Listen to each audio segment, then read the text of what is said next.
Good morning বন্ধুরা, আশা করছি সকলে ভালো আছো আর সুস্থ আছো। আমার চ্যানেলে নতুন একটা ভ্লগে তোমাদের সকলকে স্বাগত।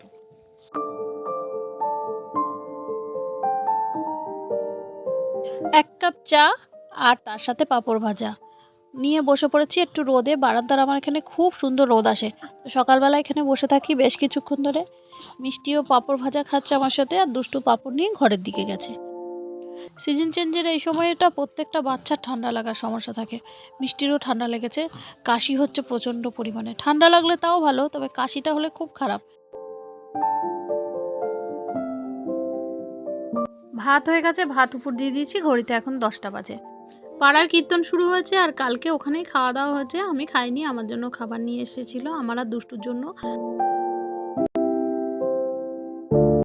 এই ডালগুলো না কালকে এনেছিল, সেই ডাল খাওয়া হয়নি, রেখে দিয়েছিলাম। বাবা খাবে বলে এনেছিল, তো আজকে তো বাবার কাজে যায়নি। পাড়ায় কীর্তন বললাম না, কীর্তন হচ্ছে, তো ওইখানে গেছে। তো ডালগুলো জাল দিয়ে দিই, দুপুরে ডালটা দিয়ে হয়ে যাবে। আর ওখানে চলে যাবো খেয়ে দিয়ে উঠে, তাড়াতাড়ি করে চান টান করে খেয়ে দিয়ে গিয়ে ওখানে গিয়ে বসে থাকবো। আজকে লাস্ট দিন, আজকে ভালো গান হয়, তোমাদের সাথেও শেয়ার করবো। মানে কি মা, ওদিকে ডাল জাল দিতে দিতে দেখলাম এদিকে চলে এসেছে কীর্তন। আর এটার নাম এখানকার কি বলে জানো? এটাকে এখানে এরা বলে ধুলোট। আমাদের ওদিকে কিন্তু আবার বলা হয় নগর পরিক্রমা। মানে নগরে নগরে এই কীর্তন করে বেড়ায় আর ভিক্ষা নিয়ে যায়। তো এটা তো আজকে কীর্তনের লাস্ট দিন, তো এখানকার নিয়ম হচ্ছে এই কারোর বাড়ি থেকে দুটো বাচ্চা, মানে যে কোনো বাড়ি থেকে সাজবে, সাজলে পরে তাদেরকে নিয়ে যাওয়া হবে, আর বাড়ি বাড়ি গান করে এরকম ভিক্ষা নেওয়া হবে। তারপরে দেওয়া হবে বাতাসা। তো ওই দেখো প্লাস্টিক নিয়ে সবাই বাচ্চারা রেডি বাতাসা কুড়োতে। ঠিক যেমন লক্ষ্মী পুজোর পরের দিন সবাই নাড়ু ঘোরাতে ব্যস্ত, ঠিক এটাও সেরকম। তো মিষ্টিকেই এবার বললাম, যা তুই গিয়ে এবার চাল পয়সা সব দিয়ে আয়। ও গিয়ে দিয়ে আসলো। চলে এসেছি রান্নাঘরে, আর এসে পা দেয়া মাত্র এক্ষুনি পা স্লিপ করে পড়ে যাচ্ছিলাম। এত জল ফেলেছে রান্নাঘরটায়।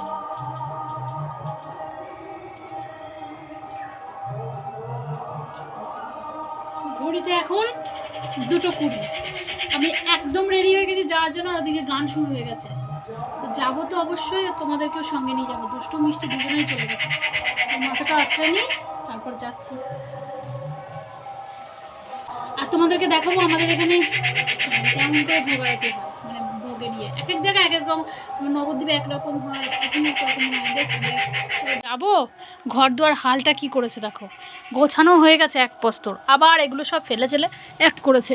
এই ঘরের হাল করেছে একরকম, বা বারান্দার হাল করেছে। কখন কি করে গুছাবো, তারপরে যাবো। দেখো আসন ফাসন পেতে কি কাণ্ডটাই করে। যতই গুছাই না কেন, আমার ঘরে গুছানো থাকবে না।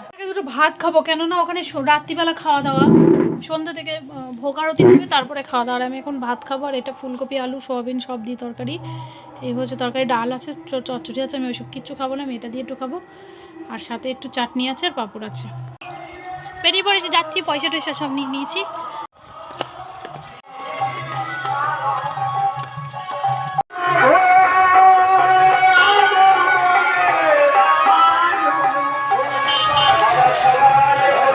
দুষ্টু ওর জ্যাঠার কোলে আগেই চলে এসেছিল, আর আমি এখানে এসে দেখি ও মেয়ে ঘুমিয়েও পড়েছে জ্যাঠার কোলে।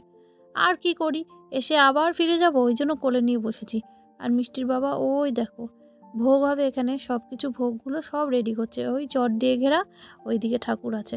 পরে যখন চট সরাবে তখন তোমাদেরকে দেখাবো। এই জিনিসটা এখানে ভীষণ ভালো।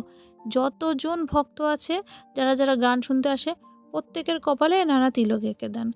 আর এ ধরুন অবশ্য কিছু পয়সা দিতে হয়, আর যে না দিলেও ওনারা কিছু বলে না। তবে আমার মনে হয় খালি হাতে কিছুই করানো উচিত নয়। আমাদের একটু একটু দিলে এনাদের বেশ অনেকই উপকার হয়। এখানে এত লোক আছে দেখো, সবাই কি আনন্দ। আর এই গানের মহত্বই আলাদা, মনের মধ্যে একটা অদ্ভুত আনন্দ হয়, ভক্তি হয়। ঘড়িতে দেখতে পাচ্ছ, ওখানে ঘড়িও দিয়েছে, 3:20 বাজে। আমি যখন মানে এইখানে যখন দেখলাম এখানে ভোগ আরতি হয়, তো আমি ভেবেছিলাম যে ভোগ লাগে বোধহয় অন্ন ভোগ দেয়। কিন্তু যখন সবার মুখে মুখে শুনি মালসা ভোগ হয়, তখন আমি ভাবি যে মালসা আবার কী ভোগ, এটা আবার কীরকম ভোগ হয়, মালসাটা কী জিনিস। আসলে আমি তো নবদ্বীপের মেয়ে, আর আমাদের ওখানে প্রত্যেকটা মন্দিরে বা আমাদের নিজের বাড়িতেও 12 মাসে 13 পার্বণ হয়। তোমাদের সাথে অনেক ভিডিও তার শেয়ার করা আছে। আর তখন প্রত্যেক জায়গায় আমাদের কিন্তু অন্নভোগ থাকে। তো মালসা ভোগ জিনিসটা আমার ঠিক জানা ছিল না।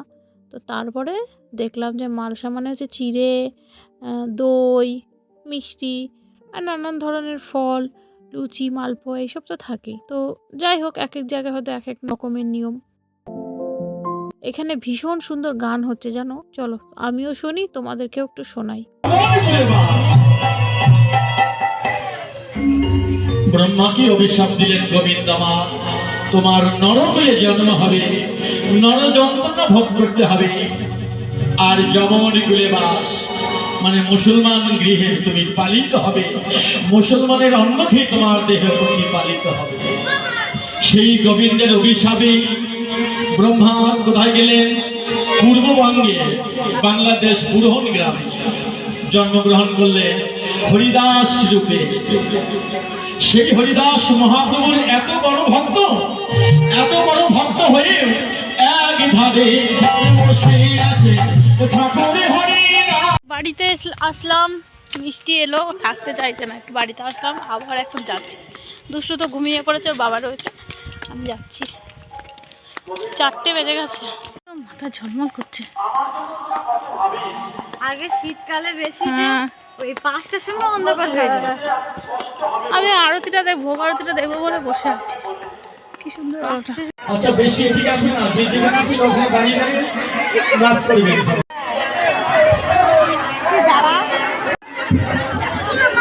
আরতি করে নর হরি, আরতি করে হরি গোরা চাঁদের বদন হেরি, আরতি করে নর হরি নিতাই চাঁদের বদন হেরি।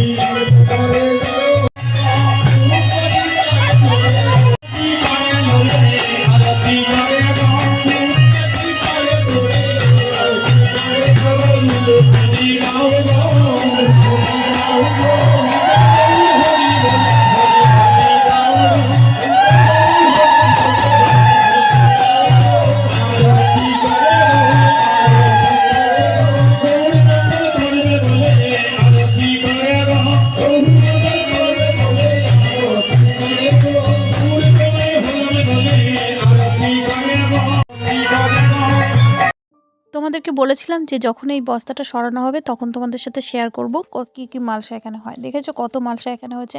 আর আমার পেছনে দেখো পুরো গ্রাম আজকে হরে কৃষ্ণ নামে সব মেতেছে।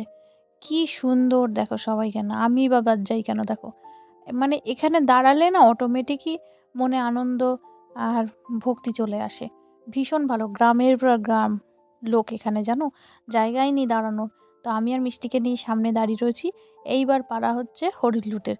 যাদের যাদের মানত আছে তারা তারা বাতাসা এখানে হরিলুট দেবে।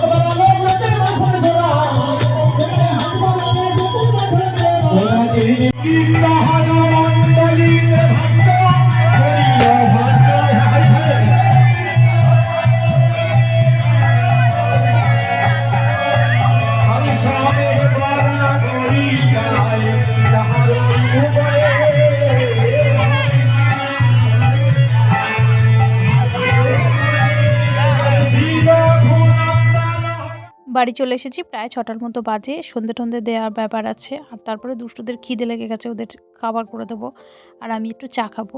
আর এই হচ্ছে আজকের প্রসাদ। চলো ব্লগটা আজকের মতো এই অবধি। তোমাদের কেমন লেগেছে জানিও কিন্তু কমেন্টে। ভালো লাগলে একটা লাইক করে দিও।